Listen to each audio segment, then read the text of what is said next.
नमस्कार। आज हम पढ़ेंगे कक्षा 10 की हिंदी में अलंकार के बारे में। हिंदी की अलंकार के बारे में। अलंकार अलंकार क्या है?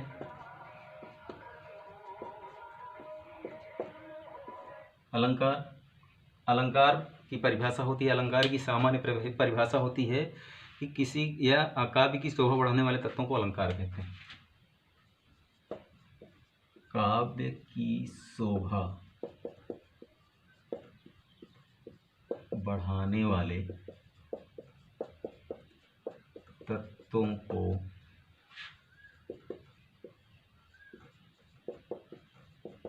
अलंकार कहते हैं।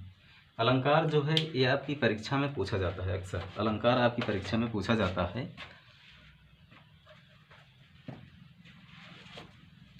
और ये एक महत्वपूर्ण टॉपिक है अलंकार। अब अलंकार की परिभाषा क्या है? अलंकार की परिभाषा होती है काव्य की। अलंकार का शाब्दिक अर्थ होता है, अलंकार मीन्स होता है आभूषण या गहना। इसकी परिभाषा होती है काव्य की शोभा बढ़ाने वाले तत्वों को अलंकार कहते हैं।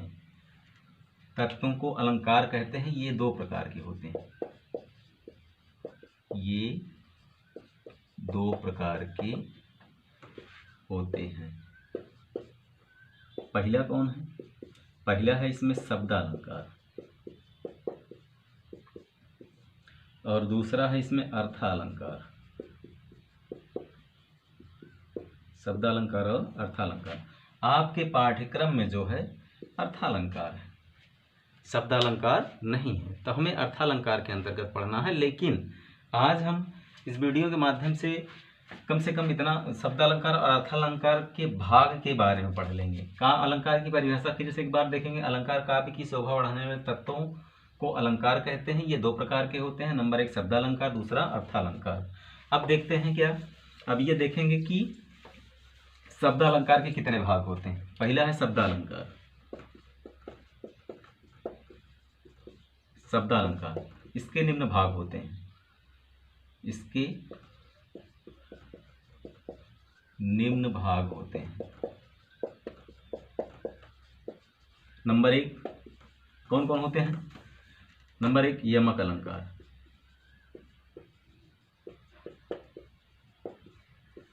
और दूसरा श्लेष अलंकार, और तीसरा अनुप्रास अलंकार।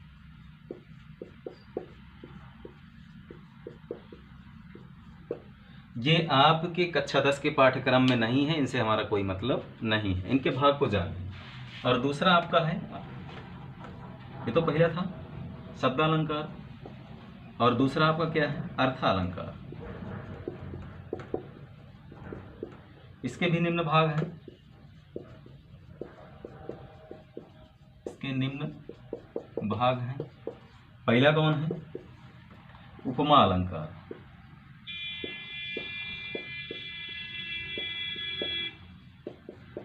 और दूसरा है रूपक अलंकार, और तीसरा है आपका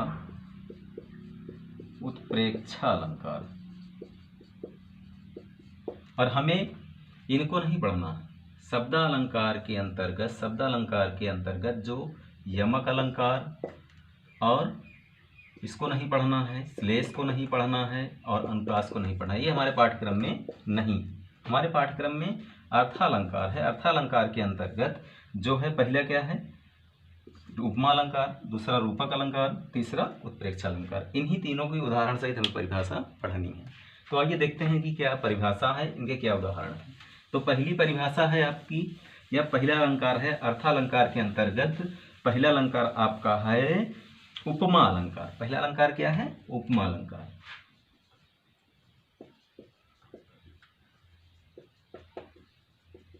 उपमा अलंकार, इसकी परिभाषा क्या होती है? पहला अलंकार है उपमा अलंकार। इसकी परिभाषा क्या होती है? इसकी परिभाषा होती है कि जहां उपमेय में उपमान की संभावना की जाए, जहां उपमेय में संभावना नहीं, जहां उपमेय में उपमान की तुलना की जाए, जहां उपमेय में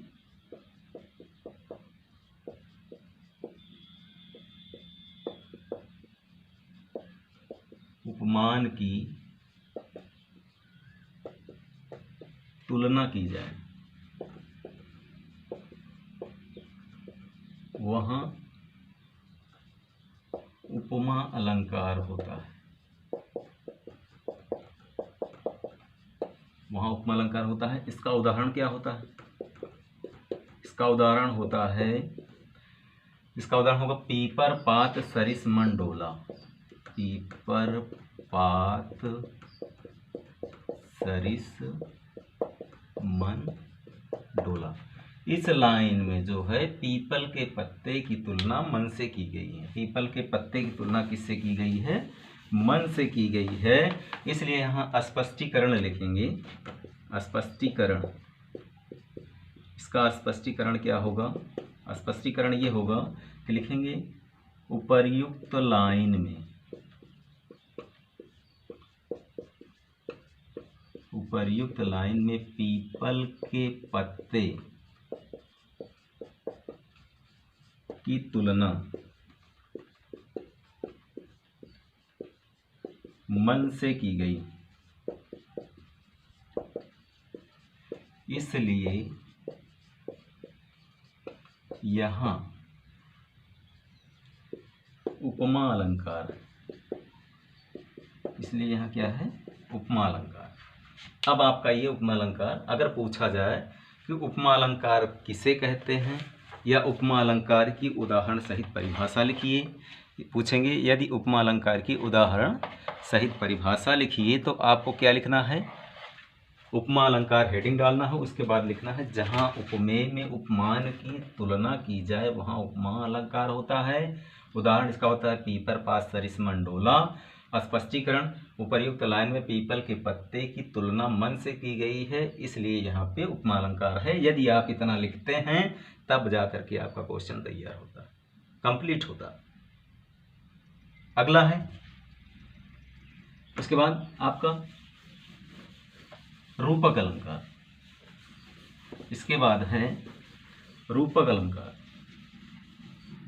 अगला है रूपक अलंकार, ये दूसरा भाग है। अर्थालंकार का दूसरा भाग है रूपक अलंकार। इसकी परिभाषा क्या होती है? इसकी परिभाषा होती है कि जहाँ उपमेय में उपमान का भेद रहित आरोप हो, जहाँ उपमेय में उपमान का भेद रहित आरोप हो वहाँ पे रूपक अलंकार होता है। जहाँ पे उपमेय में उपमान का भेद रहित आरोप हो वहाँ पे रूपक अलंकार होता है। रूपक अलंकार की परिभाषा होती है जहाँ उपमेय में उपमान का भेद रहित आरोप हो, लिखेंगे जहाँ उपमेय में उपमान का भेद रहित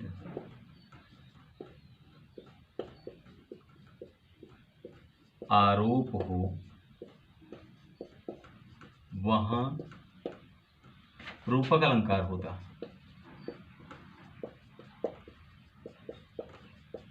रूपक अलंकार होता है। उदाहरण इसका उदाहरण क्या होगा? इसका उदाहरण होगा कि चरण कमल बंदो हरिराई। इसका उदाहरण क्या होगा? चरण कमल बंदो हरिराई। इसका एग्जाम्पल होगा चरण कमल बंदो हरिराई। चरण कमल बंदो हरिराई इसका उदाहरण होगा। और इसमें जो है, इस उदाहरण में चरण की तुलना, चरण में कमल का भेद ना रखकर एक रूपता बताई गई। चरण की तुलना, चरण और कमल के बीच अभेद तुलना बताई है। चरण और कमल के बीच अभेद आरोप बताया गया है। अभेद आरोप बताया गया है, इसलिए यहाँ पे क्या हुआ? आपका रूपक अलंकार हुआ। इसका उदाहरण लिखेंगे चरण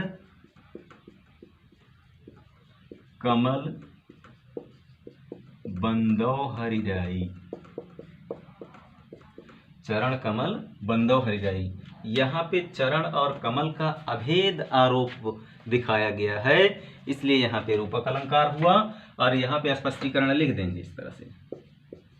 स्पष्टीकरण परीक्षा में लिखते समय लिख देंगे स्पष्टीकरण कि यहाँ पर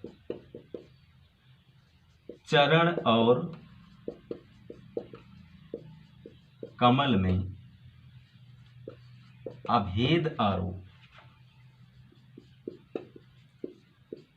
दिखाया गया है, इसलिए रूपक अलंकार, इसलिए रूपक अलंकार, ये रूपक अलंकार हो गया आपका। उसके बाद फिर से एक बार देख लें। रूपक अलंकार, जहां उपमेय में उपमान का भेद रहित आरोप हो वहां रूपक अलंकार होता है। उदाहरण इसका होता है, इसका उदाहरण क्या होता है? चरण कमल बंधव हरिराई, और इसमें चरण और कमल के मध्य अभेद आरोप दिखाया गया है, इसलिए यहाँ पे क्या हुआ? आपका रूपक अलंकार हुआ, रूपक अलंकार। उसके बाद फिर इसका स्पष्टीकरण लिख देंगे। अब परीक्षा में पूछा जाए, परीक्षा में इस तरह से पूछा जाता है कि पूछा जा सकता है या पूछा जाता है कि रूपक अलंकार की उदाहरण सहित परिभाषा लिखिए, या रूपक अलंकार को उदाहरण सहित परिभाषित कीजिए, या रूपक अलंकार को उदाहरण सहित परिभाषित कीजिए। तब हम रूपक अलंकार को उदाहरण सहित परिभाषित करने के लिए हम सबसे पहले रूपक अलंकार की हेडिंग डालेंगे, फिर लिखेंगे जहां उपमेय में उपमान का भेद रहित आरोप हो वहां रूपक अलंकार होता है। उदाहरण लिख देंगे चरण कमल बंधव हरिराई, उदाहरण क्या लिख देंगे? चरण कमल बंधव हरिराई। स्पष्टीकरण लिख देंगे कि चरण और कमल के बीच अभेद आरोप दिखाया गया है, इसलिए यहाँ पे क्या है? आपका रूपक अलंकार है।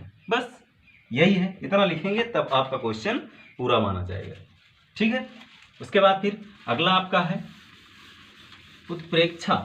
अगला कौन सा? उत्प्रेक्षा अलंकार।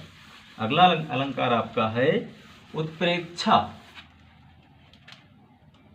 अगला तीसरा, अगला मतलब तीसरा, तीसरा आपका है उत्प्रेक्षा अलंकार।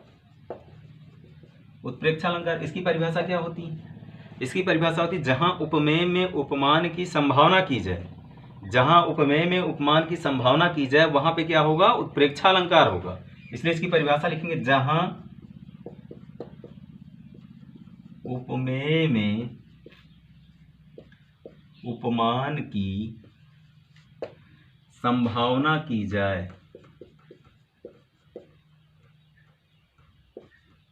संभावना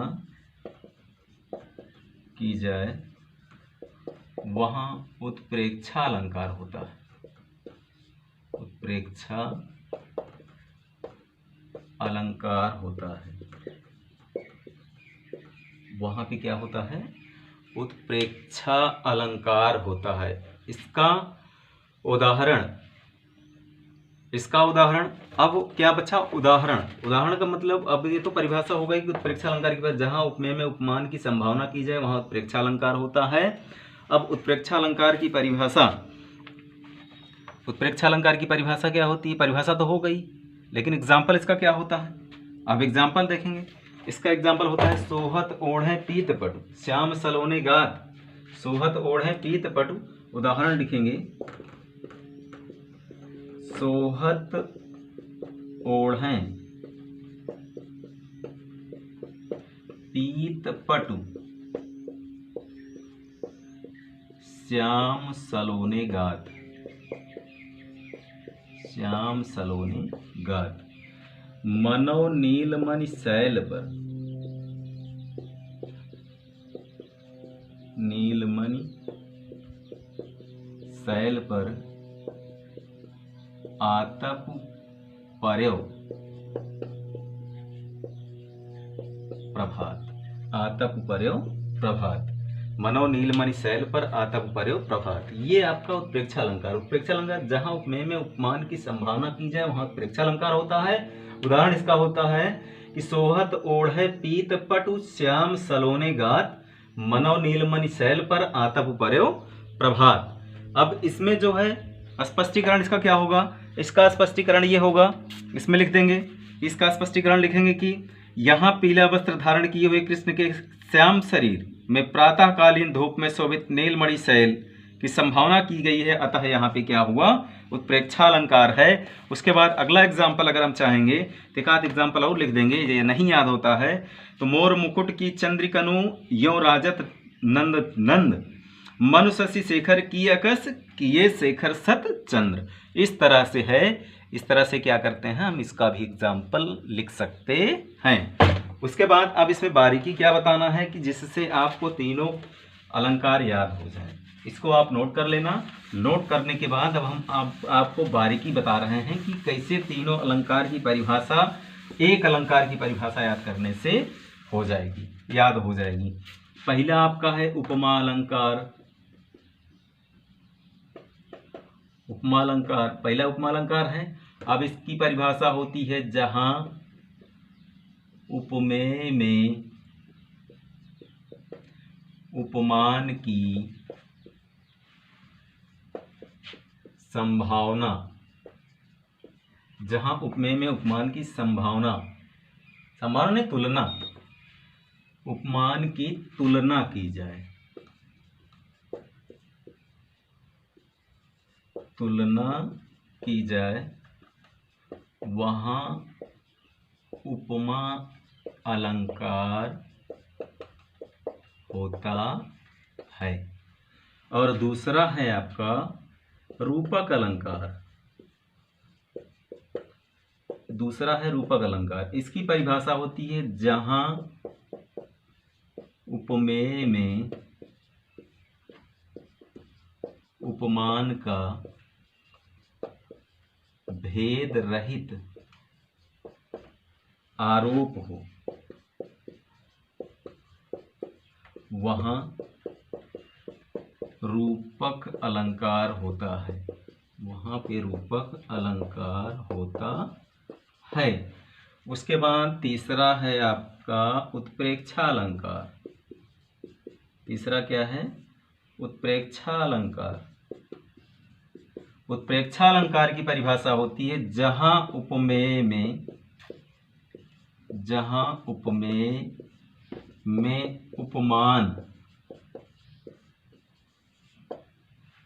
उपमान की संभावना की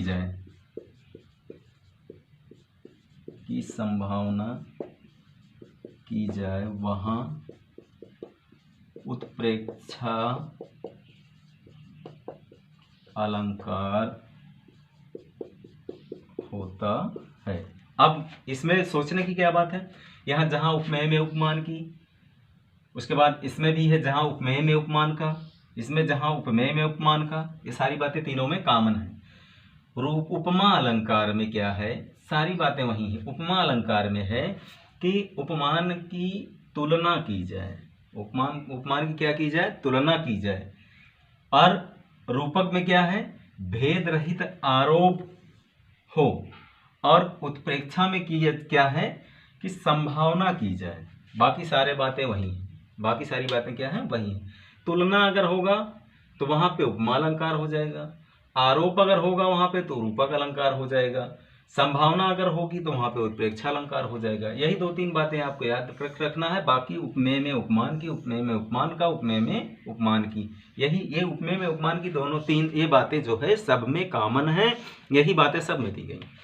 उपमा अलंकार जहां उपमेय में उपमान की तुलना की जाए वहां उपमा अलंकार होता है। रूपक अलंकार जहां उपमेय में उपमान का भेद रहित आरोप हो वहां रूपक अलंकार होता है। उत्प्रेक्षा अलंकार जहां उपमेय में उपमान की संभावना की जाए वहां पे उत्प्रेक्षा अलंकार होता है। इस प्रकार उपमा, रूपक और उत्प्रेक्षा अलंकार की परिभाषा हमें बड़ी आसानी से याद हो जाएंगी।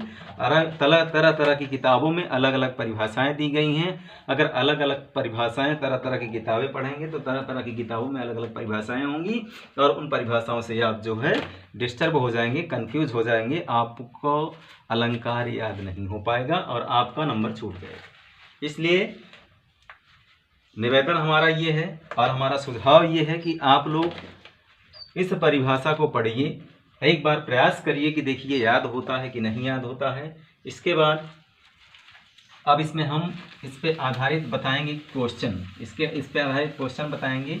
क्वेश्चन कैसे पूछा जा सकता है, इस पे आधारित क्वेश्चन पूछा जा सकता है कि जैसे कभी कभी पूछा जाएगा अलंकार किसे कहते हैं, अलंकार क्या है। अलंकार से संबंधित पूछा गया तो अलंकार की सिंपल सी परिभाषा होती है कि अलंकार का शाब्दिक अर्थ होता है आभूषण या गहना। अलंकार का मतलब होता है किसी या काव्य की शोभा बढ़ाने वाले तत्वों को हम अलंकार कहते हैं। इसके निम्न भाग होते हैं शब्दालंकार और अर्थालंकार। शब्द अलंकार के 3 भाग होते हैं, यमक अलंकार, श्लेष अलंकार और अनुप्रास अलंकार। अर्थालंकार के 3 पार्ट होते हैं, और उपमा अलंकार और रूपक अलंकार और उत्प्रेक्षा अलंकार। ये हो गया। उसके बाद हमें पढ़ना क्या है, उपमा, रूपक और उत्प्रेक्षा। उपमा अलंकार की परिभाषा होती है आपकी, जहाँ उपमेय में उपमान की तुलना की जाए, जहाँ पे उपमेय में उपमान की तुलना की जाए वहाँ पे क्या होता है, उपमा अलंकार। रूपक अलंकार की परिभाषा होती है, जहाँ पे उपमेय में उपमान का भेद रहित आरोप हो वहाँ पे रूपक अलंकार होता है।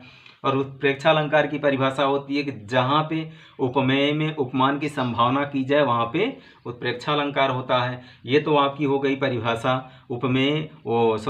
उपमा, रूपक और उत्प्रेक्षा की। उसके बाद क्वेश्चन किस तरह से पूछा जाता है, कभी कभी पूछा जाता है कि उपमा अथवा रूपक अलंकार की परिभाषा उदाहरण सहित लिखिए, या पूछा जाएगा कि उपमा अलंकार की परिभाषा उदाहरण सहित लिखिए, या पूछा जाएगा कि रूपक अलंकार की परिभाषा उदाहरण सहित लिखिए, या पूछा जा सकता है कि उत्प्रेक्षा अलंकार की परिभाषा उदाहरण सहित लिखिए, या घुमा के इस तरह से पूछा जा सकता है कि रूपक अथवा उत्प्रेक्षा अलंकार की परिभाषा उदाहरण सहित लिखिए। यदि इस तरह से पूछ रहा है कि रूपक और उत्प्रेक्षा अलंकार की परिभाषा उदाहरण सहित लिखिए, तो आप रूपक और उत्प्रेक्षा में से सिर्फ एक लिखेंगे।